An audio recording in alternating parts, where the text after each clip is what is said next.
أكبر الله لا إله إلا الله.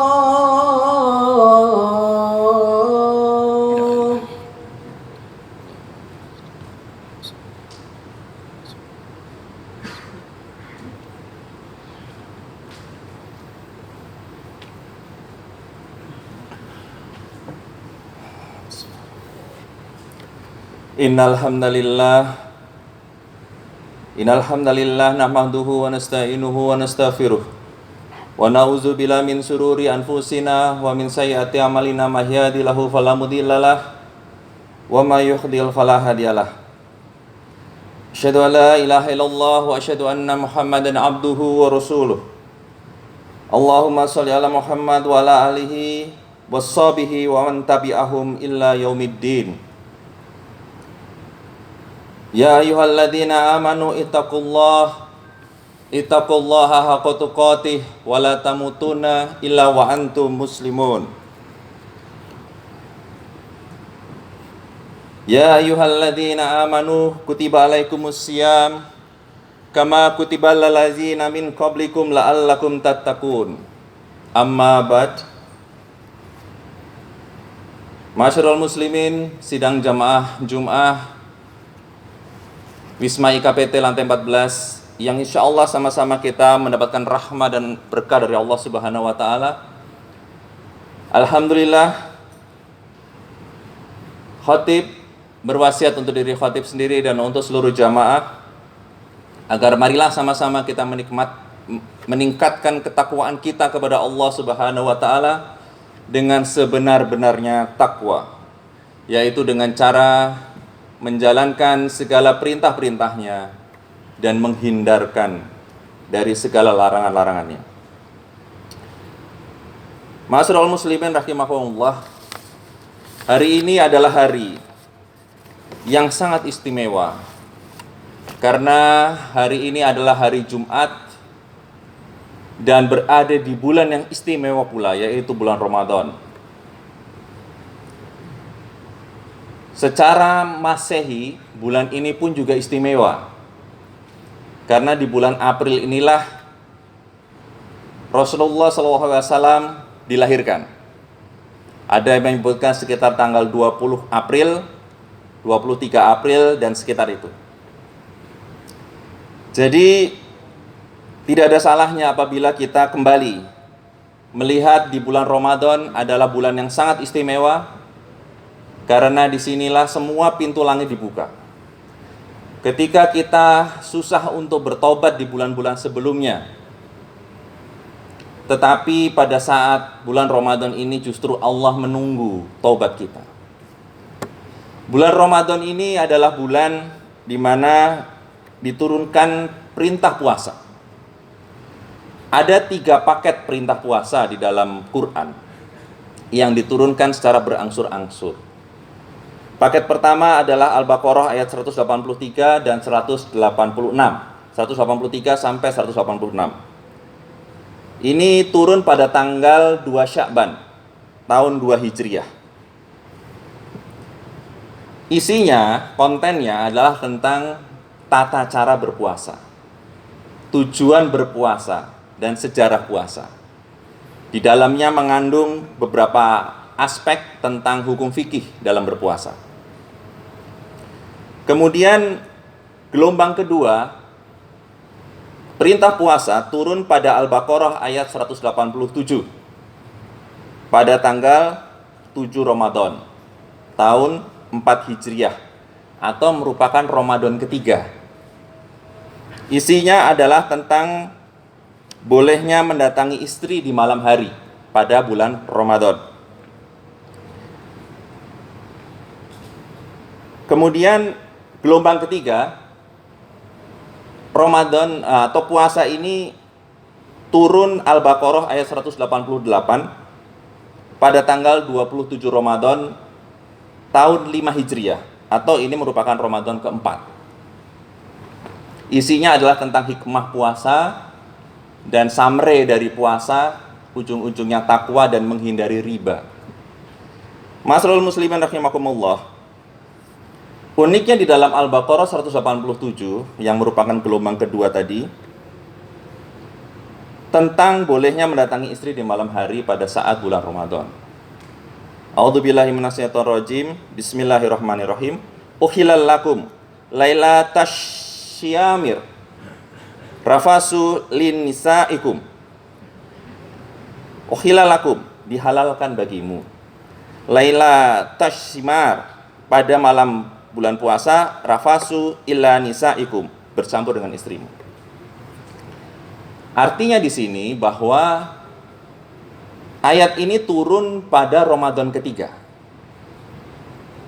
Sehingga bisa kita simpulkan, pada Ramadan pertama dan Ramadan kedua, itu seorang muslim tidak bisa mendatangi istrinya pada malam hari. Meski itu malam hari di bulan Ramadan. Tapi Bapak-bapak dan ma'asyiral muslimin rahimakumullah, disinilah banyak para mufasir mengatakan bahwa puncak kemenangan perang Badar yang terjadi di bulan Ramadan tanggal 2 Hijriah, tahun 2 Hijriah, atau kurang lebih sekitar 2 bulan atau 1 bulan, 1,5 bulan setelah turunnya surat Al-Baqarah yang 183-186, artinya masyarakat muslim saat itu masih belum mendatangi istrinya. Tetapi justru disitulah kemenangan demi kemenangan diraih oleh umat Islam. Khususnya puncaknya adalah pada saat Badar. Ma'asyiral muslimin rahimakumullah. Kemenangan di dalam sebuah perang itu tidak hanya dari kekuatan musuh yang lemah atau dari kekuatan kita yang kuat. Biasanya kalau kita membuat analisa SWOT, analisis, strength-nya musuh itu weakness-nya kita. Strong-nya musuh itu weakness-nya kita, dan strong-nya kita itu weakness-nya musuh. Jadi pada saat berperang tidak hanya dilihat dari hal tersebut, tetapi dilihat dari kualitas kita seperti apa. Ternyata pada saat belum mendatangi istrinya, justru para sahabat ini sibuk untuk menahan nafsu yang lebih dahsyat daripada kita sekarang. Bisa dibayangkan, puasa Ramadan pertama dan kedua itu masih belum boleh mendatangi istri. Baru puasa ketiga saja baru boleh mendatangi istri. Ma'asyiral muslimin rahimakumullah. Di dalam perintah puasa Ramadan, kalau dilihat dari sisi hadis, itu total di dalam hadis Bukhari ada 167 hadis. Total ada di dalam 19 bab. Tetapi ada 5 bab besar di dalam hadis Bukhari, yaitu bab tentang puasa itu sendiri, yang kedua bab tarawih, yang ketiga bab iktikaf, keempat bab Lailatul Qadar, dan kelima sholat Idul Fitri. Ya, jadi nanti kita bisa nyicil sekalian khataman Quran di bulan Ramadan, khataman hadis Bukhari bab puasa 167 hadis. Ya, kalau dibagi 30 hari mungkin setiap hari sekitar 5 atau ya sekitar 5 hadis ya. Ya. Kurang lebih sekitar segitu. Jadi itu perlu kita pelajari karena di situ banyak kaifiah-kaifiah dari Ramadan itu sendiri. Ma'asyiral muslimin rahimakumullah. Ketika disebutkan la'allakum tattaqun, kita goalnya puasa ini mencapai ketakwaan. Maka Anas bin Malik radhiyallahu an bertanya kepada Rasulullah, "Ya Rasulullah, sebetulnya apa sih derajat minimum takwa itu?" Beliau tidak pongah untuk mengatakan apa sih maksimum takwa, tapi minimum takwa itu apa?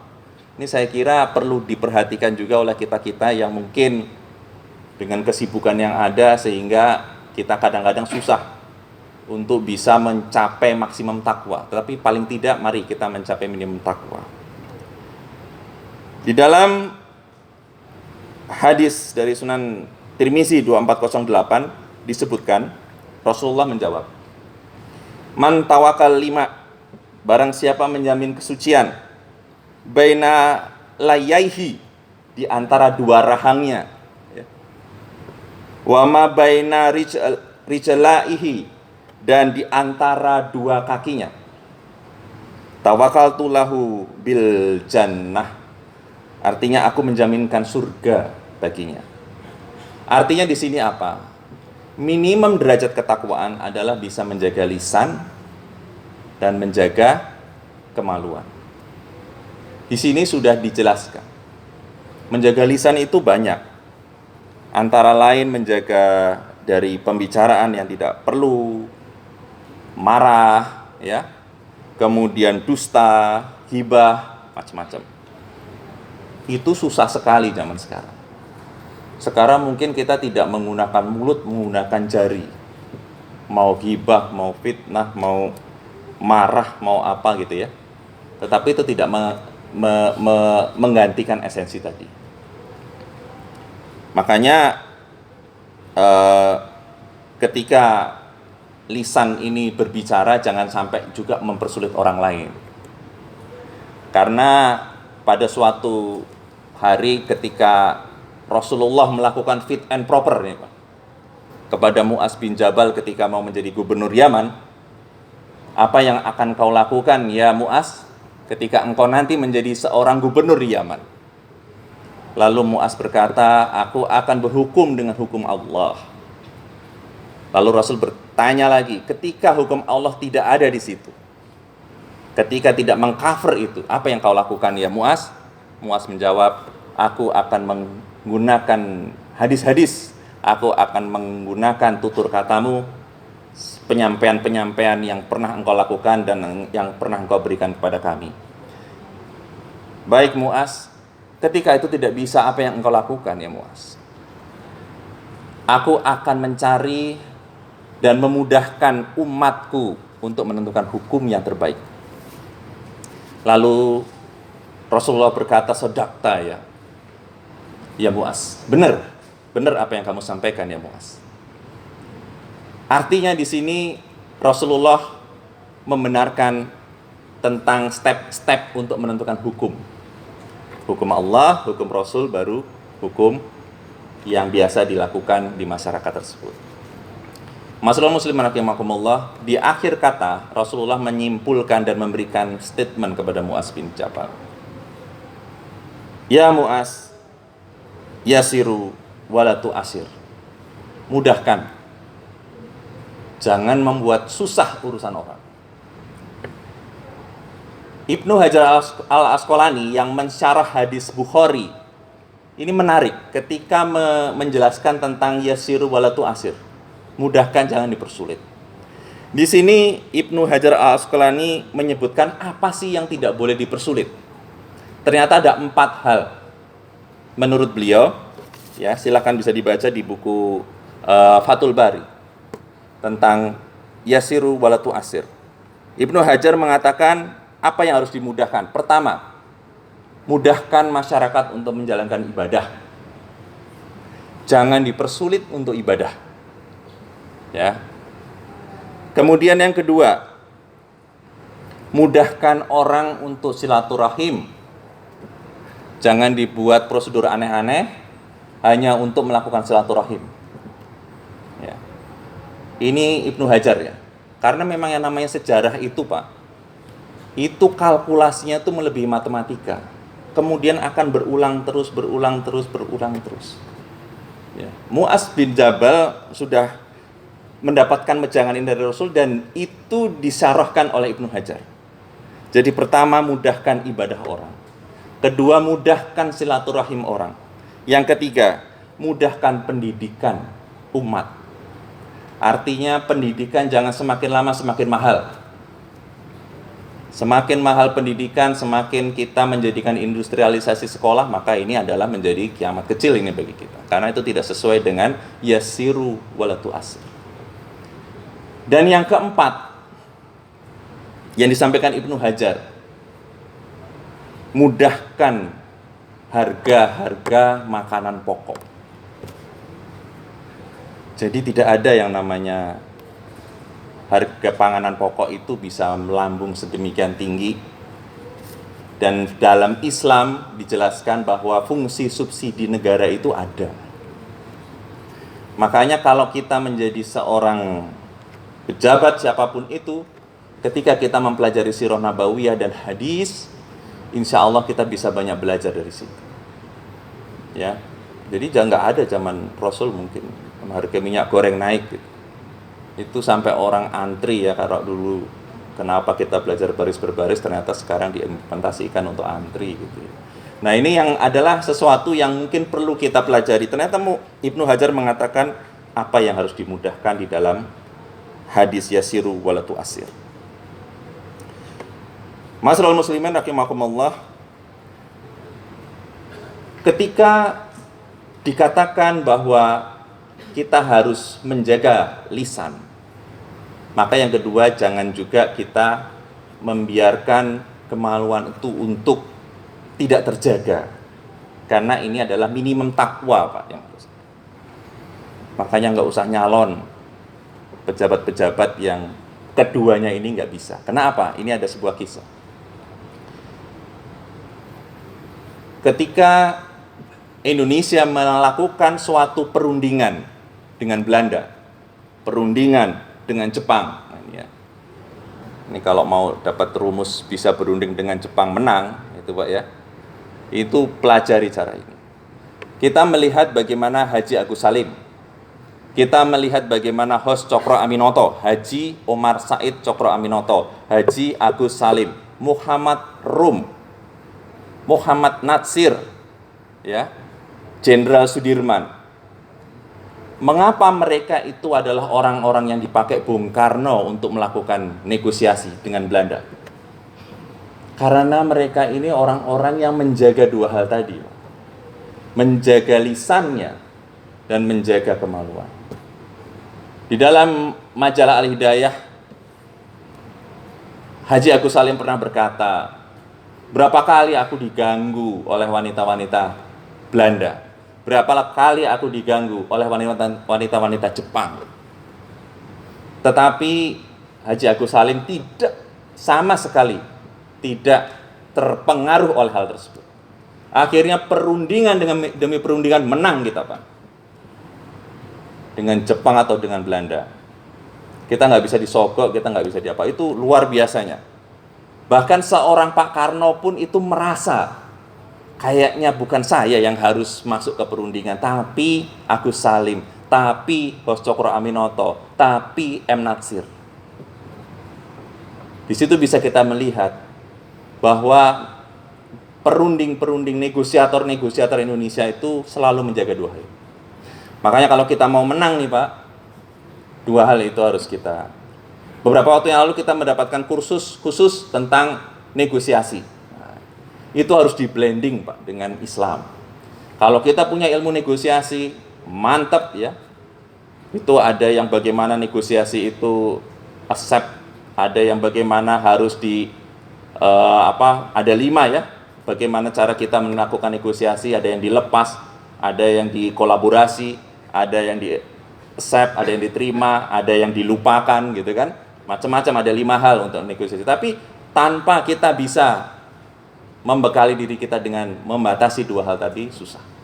Makanya coba sekarang ini bagaimana banyak sekali di luar sana kita melakukan negosiasi dengan Freeport, mungkin belum berhasil. Melakukan dengan Newmont, mungkin belum berhasil. Melakukan pemerintah kita luar biasa dengan semangat seperti itu. Makanya ini harus pelan-pelan kita bersihkan dari diri kita sendiri. Masya Allah, ini yang mungkin hari ini perlu kita sama-sama sadari bahwa semuanya harus dari dalam diri kita sendiri.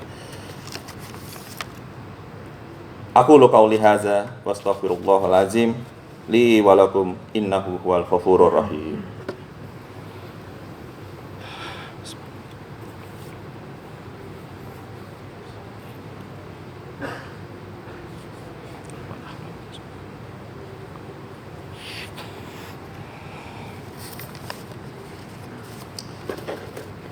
Innal hamdalillah, asyhadu an la ilaha illallah wa asyhadu anna Muhammadan khatamul anbiya'i wal mursalin. Allahumma shalli ala Muhammad wa ala alihi wa sahbihi wa man tabi'ahum ila yaumiddin.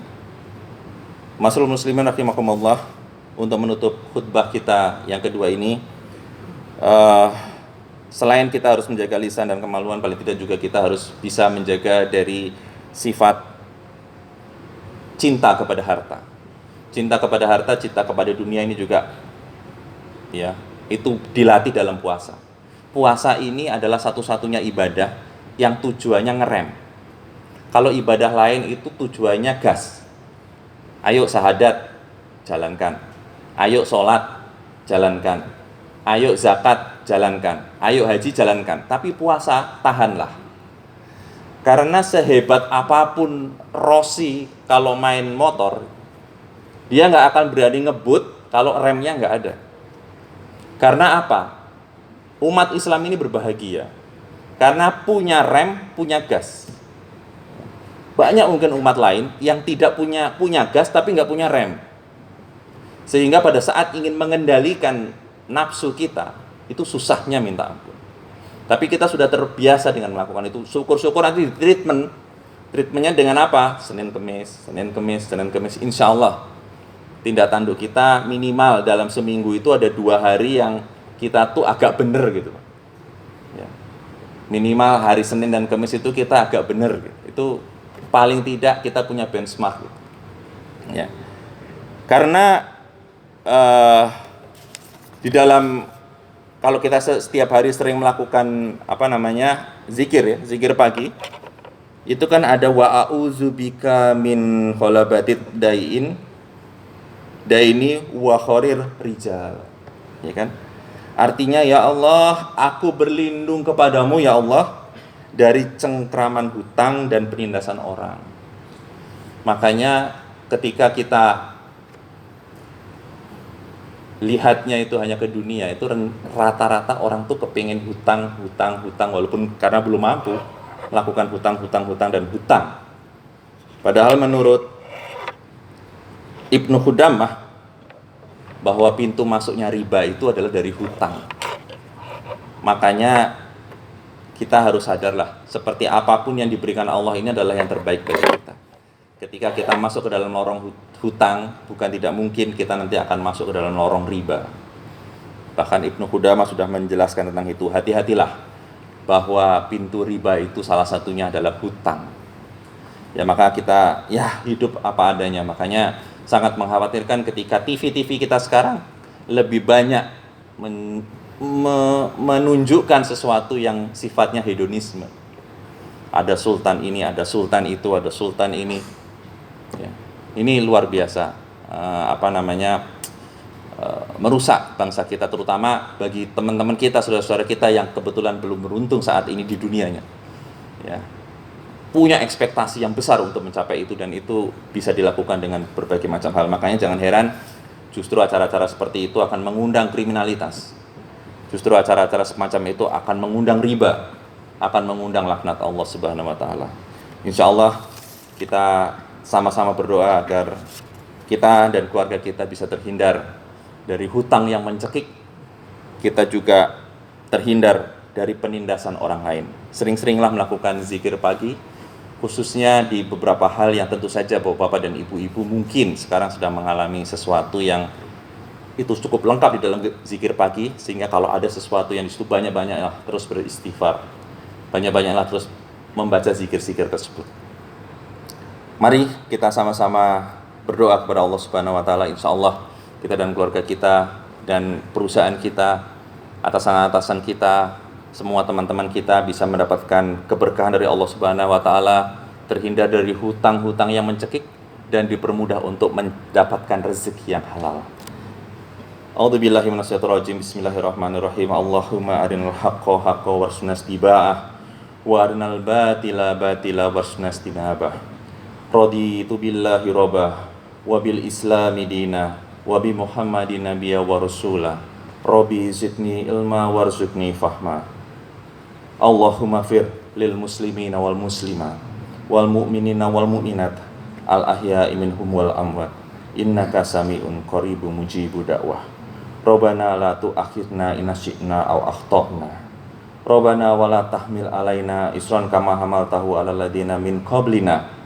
Rabbana wa la tuhamilna ma la qatala bih wa'fu anna wa'fir lana warhamna anta maulana fansuna alal qaumil kafirin. Rabbana atina fid dunya hasanah wa fil akhirati hasanah wa qina azabannar. Subhana rabbikal rabbil izzati amma yasifun. Wassalamu alal mursalin walhamdulillahi rabbil alamin. Aqimus shalah.